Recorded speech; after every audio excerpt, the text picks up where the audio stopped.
My name is Madison Barra, and welcome to my podcast, where it's all about teaching you how to lose weight, keep it off, and actually enjoy the process. I've lost over 70 pounds, and these are the failures and lessons I've learned along the way. Hope you enjoy and subscribe.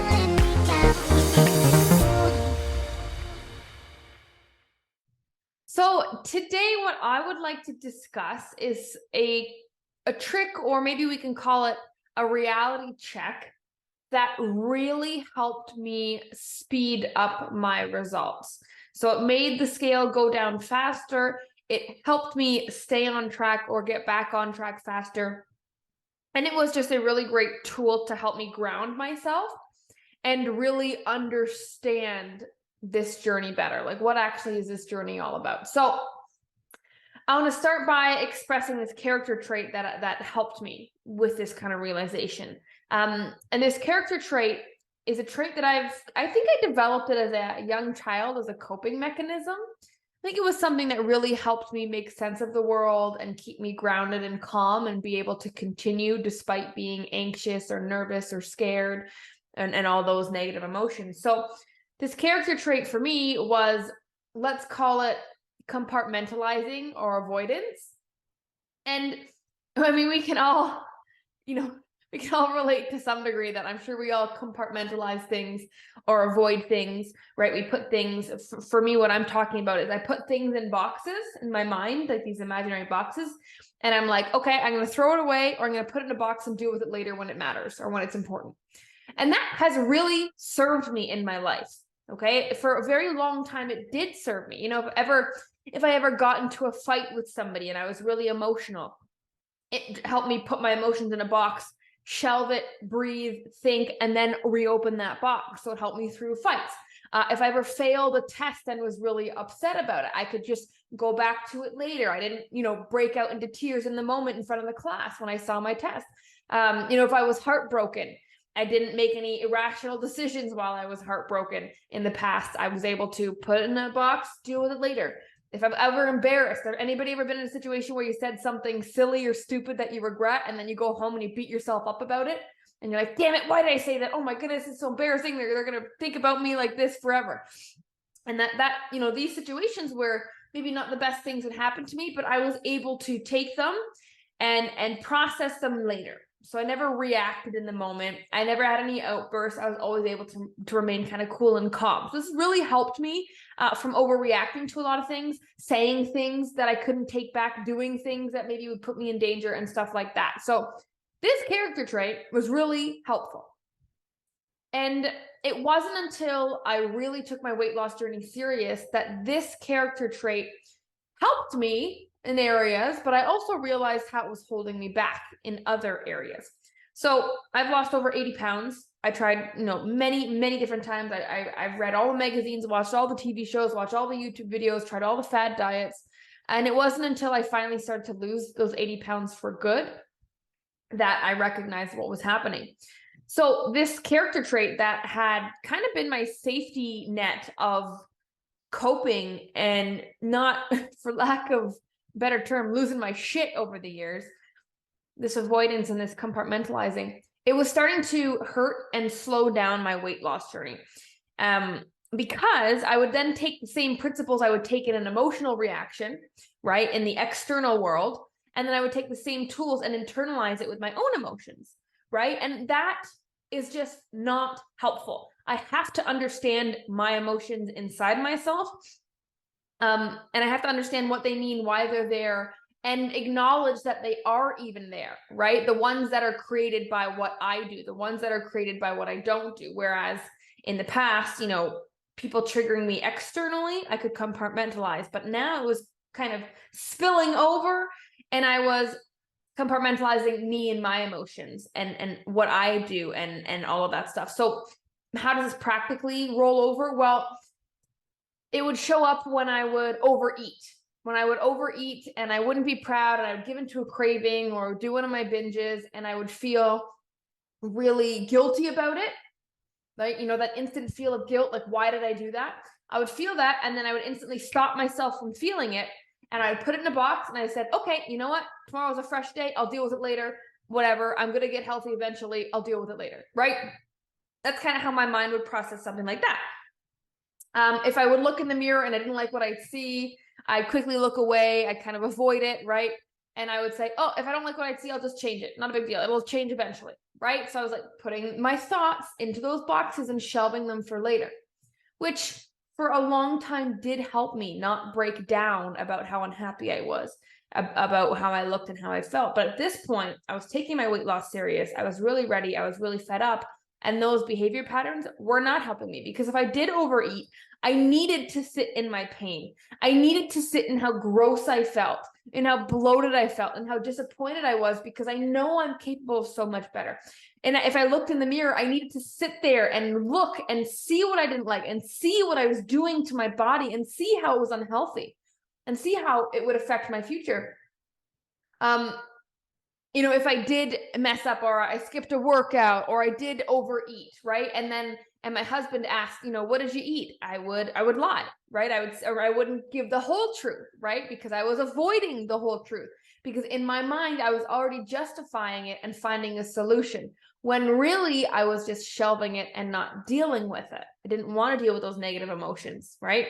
And another example would be, how this character trait was now hurting me.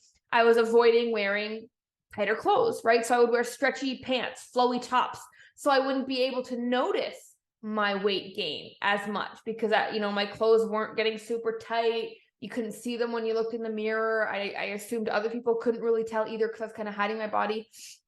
So now I was taking this character trait that really helped me over the years stay stable, and that was actually keeping me stuck. It was actually hiding me and slowing me down, because I was avoiding the emotions that I created myself, right? I was the one that was overeating. I was the one that wasn't exercising or moving. I was the one that was putting me and my needs last.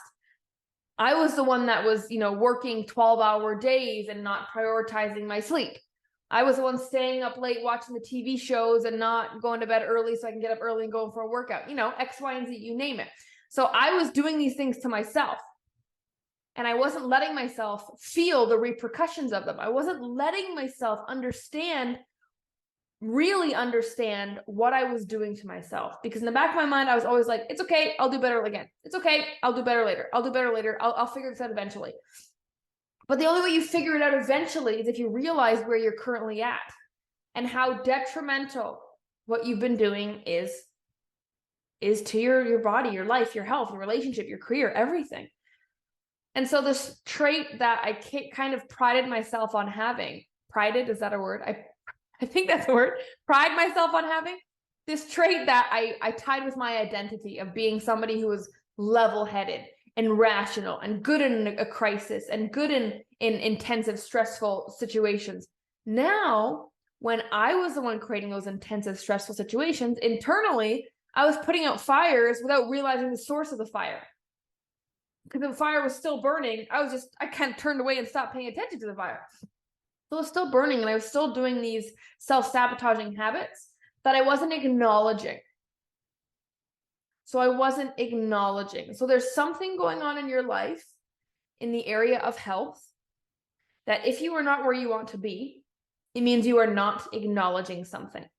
And this is a habit that I practiced for a very long time, and I was really, really stuck in it. Right? Because, think about the last time you overate. You're like, this is too much. I'm really full. I'm really uncomfortable. I didn't need that much food. I shouldn't have done that. Think of the last time you overate, whether it was a lot or a little. And then think about if I were there with you and I said, I want you to go get naked. I want you to stare in the mirror right now. How terrifying is that thought? Because for most women, we don't even like staring in the mirror to begin with. Now I'm saying do it after you've done something you're not proud of, while you're bloated and full. That's terrifying. But that is you not avoiding your actions, not avoiding your emotions, not avoiding your current situation. You are acknowledging what you have done and you are facing it head on. We are not waiting overnight to check the next morning when the bloating's gone down. Maybe you've pooped, maybe you're less inflamed. We're doing it in the moment. That's terrifying. That is terrifying. Isn't that terrifying? Because what are we hiding from? What are we hiding from? The truth, reality. What are you avoiding? Do you have a bad day eating and then you don't check your weight the next day? You wait for the very next day to check it. And you say, oh no, I don't want to check it because it's going to it's going to upset my mood.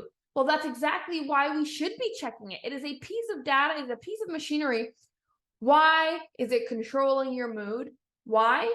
Because you know that number is not good enough. You know that you are not good enough right now. You know that you have so much more potential. And that number reminds you of that every day.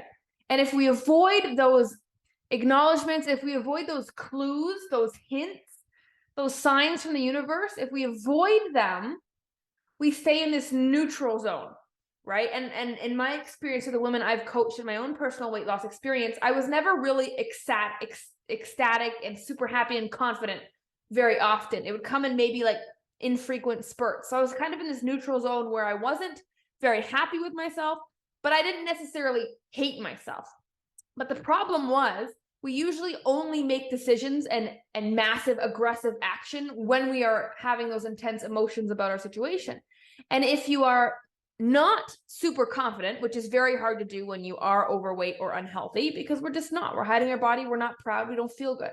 So it's very hard to push yourself into that very confident realm to make a decision. So then use that to our advantage and go the opposite route. Push yourself into that negative zone. Remind yourself of how happy you are. Face it more often so you are more uncomfortable. And when we are uncomfortable, we move. Right? If you put your hand on a hot stove, it doesn't stay there. Our body literally runs away from that hot stove. Before we even make the decision to pull off, our hands pull off. It is because our body is running away from discomfort and pain. That's what our body is good at. Our body is good at protecting us. We haven't shown it this true danger. We haven't shown our body and our mind the true danger we're in because we've been avoiding it. And therefore, our biology is not helping us make this decision. Our biology actually wants to keep us lazy and comfortable because for the biology, that's you being safe.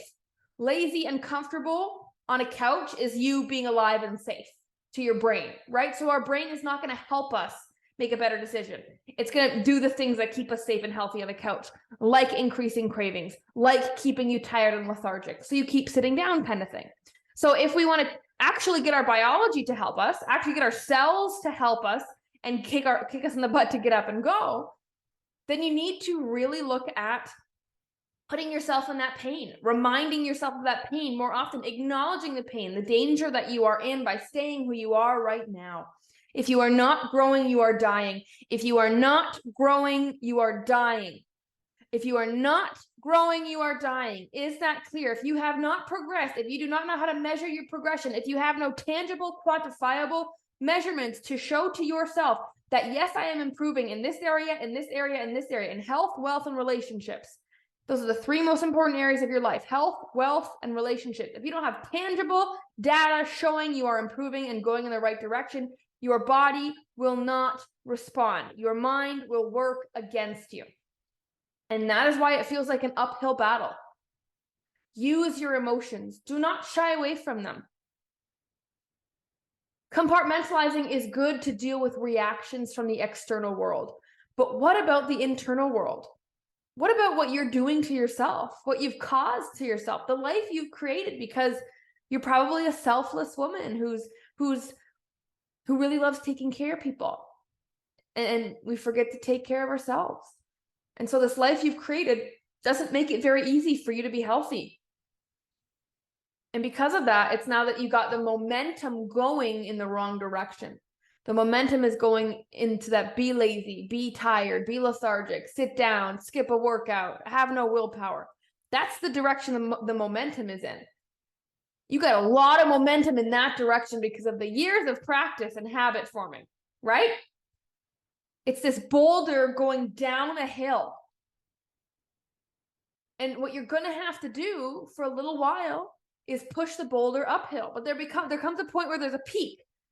And then the boulder can roll down the other end. And your momentum goes in the other way of losing weight, of being healthy, of creating a new lifestyle that makes health easy, that makes health stick, that makes healthy decisions the ones you actually want to make. And that will not happen if we keep compartmentalizing our weight loss journey. You can do better. You should be doing better. And I know that is not nice to hear. And I know I don't know the details of your situation, and I don't know what you're going through. But I know that everybody is going through something. And that if somebody, there's definitely somebody who's gone through something similar to what you're going through, and they've made it work. And that shouldn't make you mad or jealous or upset. It should inspire you, because that means there's hope for you. And to unlock that hope, don't hide from where you're at. Face it. Use the pain. Feel the pain. Don't avoid the pain and come back to it later, like I used to do all the time. And I still catch myself doing. When I fall off or I slip up and I avoid, I can tell you that it takes longer for me to get back on track. When I slip up and I don't avoid and I step on the scale immediately, or I look at my body and feel bloated, or I write out everything that I ate so I get to look at it in the face. When I don't avoid it, I get back on track way faster, because I'm bombarded with all these facts.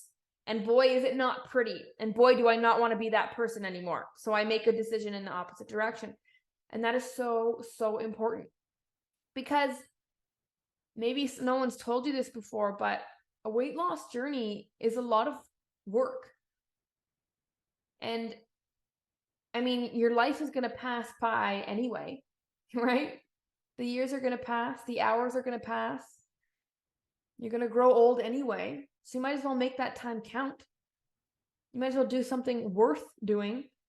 Make something that would make your time a better quality of time here on this earth. Time's going to pass, right? Whether you be healthy or are not healthy, time will pass. You get to choose what you do with that time. And you might as well choose something that's worth it, because your life will have hardships. Your life will have hard things in it. Period. Choose your hard. Choose your sacrifice. Choose your journey. Choose your story. Choose your adventure. Choose it. Choose it. No matter what you do, whether you actively choose something or life chooses it for you because you're indecisive, whatever happens, something is chosen, and the same time is going to pass regardless. Everything that you're going to go on, every journey is going to have its hardships. Now, it's not going to be torture 24/7, but it's going to be hard. And time is going to pass regardless. So why not pass the time of something that counts, of something that matters? So it's going to pass anyway. What do you want to do with it? Where do you want to be 1 year from now? You can be in the same spot. That's a lot. That's the most work. Can you imagine 1 year from now, if you were in the exact same spot with everything? Nothing has progressed. That's terrifying. That's depressing. That's horrifying. That's probably up there as my worst nightmare. Being the same person I was yesterday, today. Terrifying. Because we're so better than that. We're so adaptive. Look at us. We're on the top of the food chain. We haven't even tapped into our true potential. You are worthy. You are worthy. Please stop avoiding or compartmentalizing your journey because you're trying to save your own feelings. It's okay. It's okay that you're uncomfortable in your own skin. It's okay that maybe you've come a long way, but you still got a long way to go. It's okay to acknowledge that.